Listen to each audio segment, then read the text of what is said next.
निकाय चुनाव की जंग और इसमें तमाम प्रमुख पार्टियां अपने प्रत्याशियों के साथ उनके चेहरे और उनकी दावेदारी जिनकी भी थी, कई दावेदारी तो कट गई लेकिन कई के नाम सामने आ चुके हैं। नगर पालिका के अध्यक्ष और मेयर प्रत्याशी के नाम आने के बाद से अब तमाम सियासी समीकरण निकल के सामने आ चुके हैं कि पार्टियां किस तरह से इस चुनाव में अपना दम दिखाती न जाएंगी। लेकिन इस बीच में अगर बीजेपी के सोशल मीडिया की अगर बात की जाए तो बीजेपी ने ताबड़तोड़ 3-4 पोस्ट किए सोशल मीडिया में, जिसमें उन्होंने पहले ये तो आरोप लगा दिया कि कांग्रेस में जो टिकट बांटे जाते हैं वो पैसे के दम पे दिए जाते हैं। कुछ ऐसे वीडियो भी पोस्ट हुए हैं। दूसरी तरफ बात ये भी कही जा रही है कि इस बार बीजेपी ने अपने अनुभवी कार्यकर्ताओं को चुनावी मैदान में उतारा है। तो राजनीतिक विश्लेषक के तौर पे आनंद मिश्रा जी हमारे साथ में मौजूद है, स्वागत करूंगा उनका। आनंद जी, ये पार्टियों के टिकट बंटवारे में जो दावे और प्रतिवाद और जो स्थिति निकल के सामने आ रही है, दावे और प्रति दावों के बीच में अगर समझा जाए तो आप क्या मानते हैं? कार्यकर्ताओं को ये लगता है कि मैंने काम किया पार्टी के लिए तो मुझे मौका मिलना चाहिए जी। अब जिन्हें नहीं मिलता थोड़ा बहुत असंतोष तो उनको रहेगा। वो तो स्वाभाविक है, मानवीय प्रक्रिया है कि भाई मैं इतने दिन काम किया मुझको नहीं मिला, आक्रोश तो रहता ही है। अब जिसके भाग्य में रहता है उसको मिल जाता है। हर चीज कर्म के साथ भाग्य भी साथ देना चाहिए।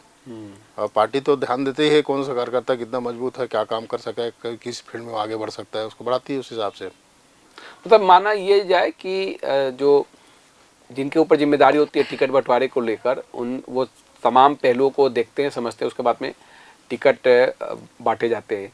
आरोप भी लगते हैं क्योंकि हर किसी को तो खुश नहीं किया जा सकता, हर किसी को तो टिकट नहीं मिलेगा। टिकट उन्हीं को मिलेगा जो पार्टी की जो समिति होती है जो फैसला करती है, उसके बाद में इस पे कदम बढ़ाया जाता है। लेकिन मौजूदा समय में जो आप देख पा रहे हैं टिकट बंटवारा जो दोनों पार्टियों ने की है नगरीय निकाय चुनाव को लेकर, इसको किस तरह से आप देख पाते हैं? टिकट वही मानदंड रहता है कि कौन कार्यकर्ता कितना मजबूत है और किस क्षेत्र में, मतलब किस जगह में उसको पार्षद में या महापौर में कौन मजबूत रहेगा, उस हिसाब से बांटा जाता है। इसीलिए मंथन होता है 3 दिन 4 दिन 5 दिन रात तक, देर रात तक जो बैठकें होती हैं उसका एनालिसिस निकाला जाता है सिर्फ इस कार्यकर्ता ने हमारे पार्टी में क्या किया। और दोनों पार्टियां राष्ट्रीय दल हैं, चूँकि कार्यकर्ताओं को उनके पास समूह नहीं समुद्र है, तो उसमें से डायमंड छांटना भी एक तकलीफ वाला काम रहता है, क्योंकि सभी बड़े बड़े डायमंड है अपने पास, उसमें से एक को मौका देना है। मुद्दों की मैं बात करूं, क्योंकि माना ये जाता है कि ये जो चुनाव है लोकल बॉडी का चुनाव, ये छवि पे बहुत निर्भर करता है कि प्रत्याशी की छवि कैसी है। हाँ, विधानसभा और लोकसभा के जो मुद्दे होते हैं क्या इससे इतर होते हैं इस चुनाव के? कुछ तो शामिल रहते हैं, बाकी जो व्यक्तिगत जो छवि है, आपके संपर्क हैं, आपके सोशल में क्या आपके एक्टिविटी है, वो भी बहुत महत्वपूर्ण रखती है कि आप पब्लिक कांटेक्ट में कितना है। जी, मतलब छवि मायने रखता है। सक्रियता छवि जी, कि आप पब्लिक से कितना कनेक्ट है, वो ज़्यादा इम्पोर्टेंट रखता है। लेकिन इस बार देखिए कि पिछले 5 साल में अगर देखा जाए 14 नगर निगम में 14 में कांग्रेस काबिज है और अप्रत्यक्ष जो चुनाव कराए गए, इस बार तो प्रत्यक्ष चुनाव कराए जा रहे हैं। इससे कितना फर्क आप देख पा रहे हैं? प्रत्यक्ष चुनाव में जो प्रत्याशी जीत के आएगा वो मजबूत रहेगा पॉलिटिकल। आपका ये मानना है? मेरा ये मानना है जी कि प्रत्यक्ष चुनाव में जनता जब इतने 11 लाख 10 लाख वोटों के बीच से चुनाव जीत के आता है, वो ज़्यादा मजबूत रहेगा बजाय 70 पार्षद के बीच में जीतने आने से। मतलब तो, पार्षदों का दबाव भी होता है। पार्षदों का दबाव होता है, फिर निर्णय में मतलब अब जीता हुआ आदमी काफ़ी मजबूती से निर्णय ले सकेगा कि भाई वो इतने वोटों से जीत के आ रहा है, इतने जन समर्थन के साथ, तो उसकी निर्णय क्षमता भी मजबूत होगी। इस बीच में अगर देखा जाए एक बात ये भी हो रही है कि कांग्रेस सरकार के समय में जो भ्रष्टाचार हुए उसको जोर शोर से बीजेपी उठा रही है। मतलब एक तरफ सुशासन वर्सेस कुशासन को लेकर इस चुनाव में सरकार में खाली बोल देने से भ्रष्टाचार हुए थोड़ी होता है भाई, आप साबित कहाँ कर पाए अभी तक? जी, आगे आरोप तो दोनों पार्टी एक दूसरे के ऊपर लगाते रहती है। पहले भी बहुत सारे आरोप लगे हुए, रमन सरकार में कितने आरोप लगे हुए जी, नान घोटाला क्या क्या घोटाला है, वो तो उस समय भी चला। रिजल्ट क्या है?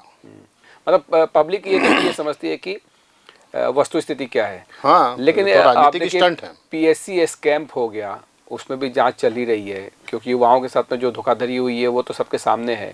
अभी देखिए लीकर स्कैम में कितने अधिकारी, अभी तो मंत्री जब विधायक तक आरोप साबित नहीं हो जा सकता विचाराधीन है, इसमें ज्यादा कुछ लेकिन बोला एक परसेप्शन तो लोगों के बीच में बनता है, क्या नहीं लगता है नहीं, जब तक न्यायालय का निर्णय नहीं आता तो हमारे आपके बोलने से थोड़ी कुछ हो, तो न्यायालय निर्णय करेगा कि इसमें क्या हुआ क्या नहीं हुआ। आपको? जी चलिए, मुद्दों की अगर मैं जिस तरह से बात कर रहा था कि लोकसभा विधानसभा के मुद्दे अलग होते हैं, नगरीय निकाय के मुद्दे अलग होते हैं, इस बार नगरीय निकाय के मुद्दे आपको क्या क्या लगते हैं कि वही सड़क पानी बिजली के मुद्दे होंगे या कुछ और मुद्दे उभर के सामने आएंगे?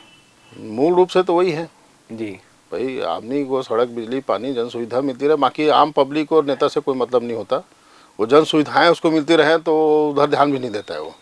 चलिए, कुछ महत्वपूर्ण बात जो आप इस कार्यक्रम को जी रखना चाहेंगे आनंद जी? राजनीति में राजनीतिक दल जी जो है वो मुद्दे बनाता है, बिगाड़ता है, वही दिशा दशक तय करता कराता है। जनता तो ये देखती है कि भाई अमुक व्यक्ति हमारे वार्ड में या हमारे शहर में इतना एक्टिव है, ये काम करता है, जनता से संपर्क है, उस हिसाब से उसको चुनती है और उसमें जो व्यक्तिगत इमेज है वो ज़्यादा मायने रखती है। चलिए, तो नगरीय निकाय चुनाव को लेकर हमने चर्चा की और मुझे लगता है कि इस कार्यक्रम में सभी मतदाताओं से एक अपील भी होनी चाहिए कि आप बढ़ चढ़ के मतदान करें, क्योंकि आपका मतदान आपके शहर के विकास के लिए। जिला पंचायत का भी जो चुनाव डायरेक्ट है जी तो वहाँ भी जो चुन के आएगा ग्रामीण क्षेत्र से वो भी नेता मजबूत रहेगा जी क्योंकि वो मतलब आधी विधानसभा का मामला रहता है कि एक जिला पंचायत है ना, तो 50 56 58 गाँव से जीत के आना जन समर्थन, तो नेता की राजनीति का व्यक्ति मजबूत होकर उभरेगा, चलिए, तो नया नेतृत्व उसमें उभर सकता है और इस पे जमीनी स्तर पे काम करने वाले वही जीतेंगे, वही जीतते हैं और एक उभर के भी सामने आते हैं। हाँ, और उनका एक राजनीतिक करियर आगे बढ़ता भी नजर आता है। बढ़ता है और मतदाता निश्चित तौर पर काफ़ी सोच समझ के अपने मताधिकार का प्रयोग करते हैं। तो इस कार्यक्रम के जरिए आप सभी मतदाताओं से अपील भी है कि आप बढ़ चढ़ के मतदान करें और एक सही प्रत्याशी का चयन करें जो आपके शहर का, आपके वार्ड का, आपके मोहल्ले का, आपके गांव का विकास कर सके, जनतंत्र को मजबूत करे, जनतंत्र को मजबूत कर सके। तो आनंद जी हमारे साथ में जुड़े हुए थे, मैं उनका बहुत बहुत धन्यवाद करना चाहूँगा इस खास चर्चा में शामिल होने के लिए। साधन न्यूज़ पे खबरों का सिलसिला जारी रहेगा। Back to studio.